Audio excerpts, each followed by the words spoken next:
La lecture de presse du jour sur Alliance 92. Tarif de la Jirama, une hausse de 15% à prévoir. Grand titre ici du journal Les Nouvelles. Vous avez compris, nous sommes dans la tranche de la lecture de presse et de la légende qui accompagne ce grand titre. Selon le ministre de l'Énergie, Nestor Irezafnorik, une hausse des tarifs de la Jirama sera inévitable et lui déjà annoncé la couleur. C'est le grand titre ici, donc donné. On peut s'attendre un peu plus. Mais voyons en détail ce qui a été dit, tout comme la situation du carburant qui annonce une nouvelle hausse. Eh bien, nous dit ici le journal La Vérité, le cas de la Jirama est tel une épée de Damoclès au-dessus des ménages comme des industries.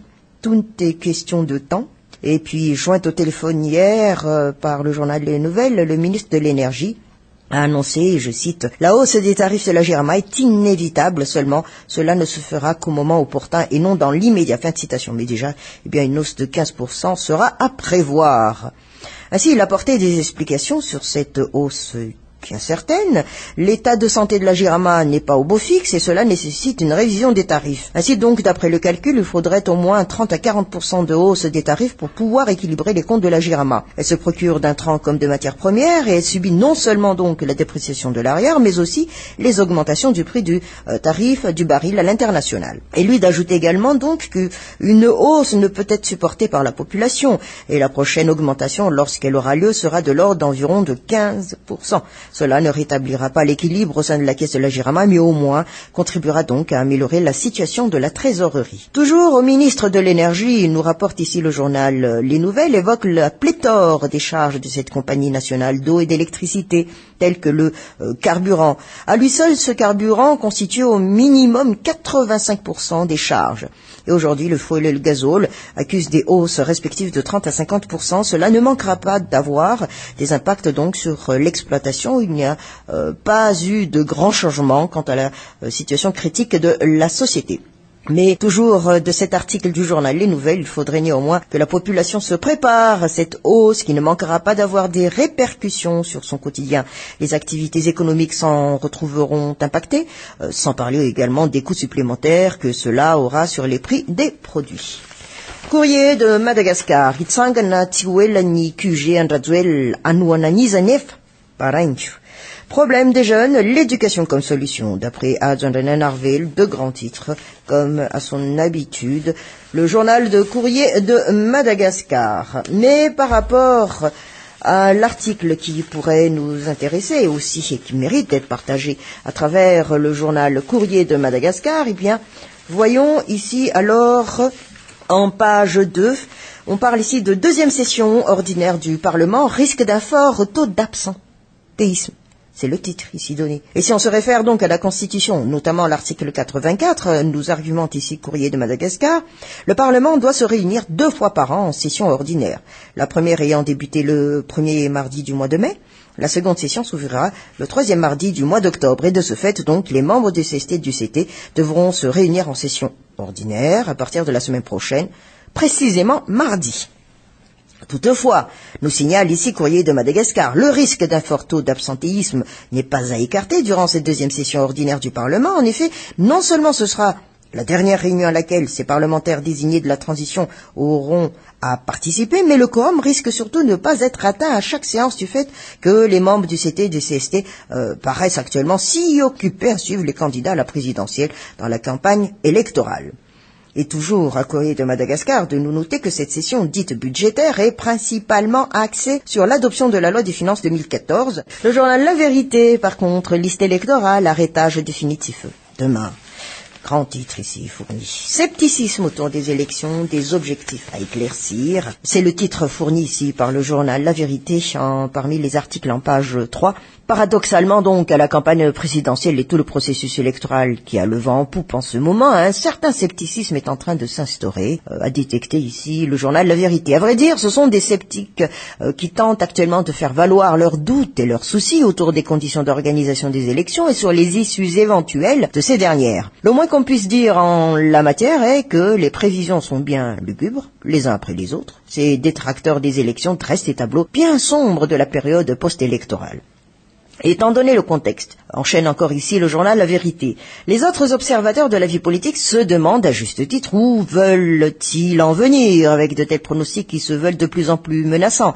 Et si l'idée est de gagner du temps pour reculer encore la date des élections, ces sceptiques seraient bien de ne pas voir que les chances sont infimes, voire inexistantes, pour qu'une telle perspective se réalise au point où on s'est rendu. À moins, souligne ici le journal La Vérité, qu'il s'agisse de saper les élections et que c'est une façon détournée d'inciter les gens à boycotter les urnes en faisant au préalable l'inventaire de tout ce que cela entraînera comme conséquence funeste.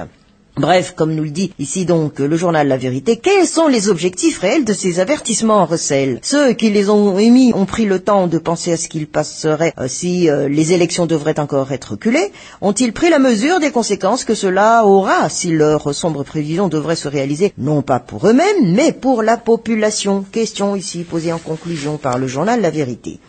Madagascar Matin, détermination du monde du tourisme, relever le défi suite au drame de Nosy Be, grand titre ici fourni. Et la légende qui accompagne ce grand titre, les images des scènes violentes de Nosy Be. On fait le tour des pays d'où viennent le plus gros des flux de touristes qui choisissent la destination Madagascar. Les prévisions annoncent un reflux. À cette inévitable conséquence, les opérateurs des différentes activités de cette filière doivent développer 1001 recettes pour démontrer leur professionnalisme avant de séduire à nouveau une clientèle internationale. Le fait que les victimes n'étaient pas des touristes ne constitue peut-être pas un argument pour rassurer, mais telle est la réalité et elle est moins rébarbative. Touché de plein fouet par la crise, le monde du tourisme ne perd ni de son dynamisme, ni l'espoir. C'est la légende qui accompagne ce grand titre. Mais revenons donc aux élections, préparatifs d'ailleurs, les bulletins de vote au complet. C'est ce que nous informe ici Madagascar Matin. La deuxième vague des bulletins uniques en provenance de l'Afrique du Sud pour le premier tour de la présidentielle est arrivée, c'était le week-end dernier. Et au total, donc, 9 millions de bulletins de vote seront déployés pour l'élection présidentielle du 25 octobre. Dès hier, nous dit ici Madagascar Matin, la CENIT a commencé à expédier les bulletins dans les quelques 20 000 bureaux de vote dans tout le pays. Certaines communes dans la périphérie de la capitale ont révélé leurs craintes sur le manque de sensibilisation des autorités publiques quant à l'utilisation du bulletin. Alors que la CENIT a organisé un grand meeting de l'usage des bulletins, rappelons-le, c'était le 21 septembre. Mais la CENIT a annoncé davantage que la liste électorale sera officiellement bouclée mercredi prochain. Celle-ci a distribué des versions corrigées au niveau des centres informatiques régionaux pour une dernière vérification avant la clôture définitive. De l'information partagée encore ici par Madagascar Matin, cette liste enregistre une hausse de presque 20% du nombre d'électeurs. La récapitulation de la CENIT rappelle les 7 151 223 électeurs dans tout Madagascar pour le référendum constitutionnel du 17 novembre 2010. Et ce nombre est passé à 8 562 483 actuellement enregistrés, donc 1 411 260 électeurs de plus par rapport à la liste précédente. En outre, la CENIT a fait appel aux forces de l'ordre pour prendre en main la sécurisation des matériels de vote, notamment les bulletins, les urnes, les tissus pour les isoloirs, les encres indélébiles, etc. Et ces matériels seront distribués dans les districts cette semaine. Midi Madagascar, Radzuela Ravalman, la lutte pour la primature et la mairie de Tana. Famille Ravalman en émouvante obsèque de bébé Razaïf. Les deux grands titres ici, mis en exergue en page 1 du journal Midi Madagascar. Mais en page société, ici en page 7 de Midi Madagascar, un article qui nous dit « Signe de candidats mal organisés, trop d'affiches dans la ville ».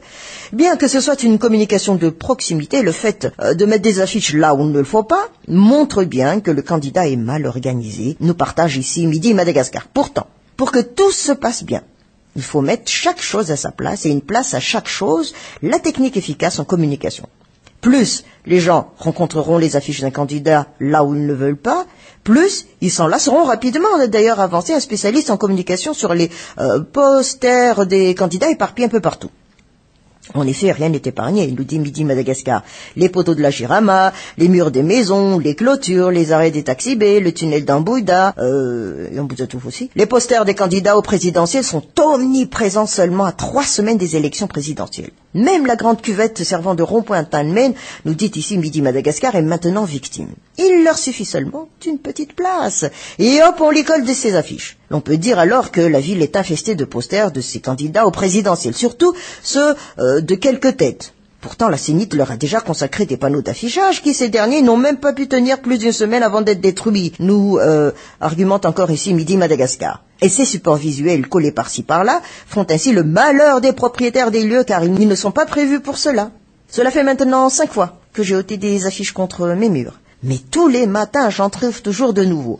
Là, je n'en peux plus. Je vais le laisser comme cela jusqu'à la fin de la propagande. Au moins, je ne gaspillerai pas mes forces pour rien. Voilà ce qu'a regretté une propriétaire d'une maison infestée de posters dans le centre-ville. En effet, selon les informations recueillies dans les lieux inappropriés, les colleurs ne passent à l'action que très tard dans la nuit afin de réduire au maximum le nombre de personnes qui devront le faire pour ne pas avoir de problème. Voilà ce que l'on nous fait part alors ici, à travers cet article de Midi Madagascar. Et on termine avec l'Express de Madagascar, élection jour J-17, le bulletin unique inquiète, c'est le grand titre ici fourni. Mais du scrutin en soi, débauchage des membres du bureau de vote, par contre en page 5 ici de l'Express de Madagascar, une nouvelle forme de concurrence s'établit avant les élections. Les membres des bureaux de vote sont sollicités entre la Sénite et les candidats à la présidentielle. Et Béatrice Atala, président de la Sénite, a fait savoir que des candidats nous piquent les membres du bureau de vote pour devenir leurs délégués. Et elle laisse entendre que certains d'entre eux cèdent aux sirènes des candidats. Le président de l'organe, chargé de préparer et d'organiser les scrutins, évoque la motivation financière pour expliquer le phénomène. Certains candidats arrivent à proposer plus que l'indemnité prévue par la Sénite. Mais nous ne pouvons pas aller au-delà du budget prévu à cet effet, a-t-elle expliqué. Toujours de cet article de l'Express de Madagascar, Béatrice Atala laisse pourtant la porte entrouverte à une éventuelle évolution de la situation. Je cite, « Nous avons demandé de l'aide auprès de l'Afrique du Sud, il a promis de répondre à un autre appel, mais tout cela reste encore au stade de promesse. » Fin de citation. Eh bien, théoriquement, donc, les candidats à la présidentielle ont besoin de près de 40 000 délégués pour couvrir l'ensemble des 20 000 bureaux de vote dans tout Madagascar.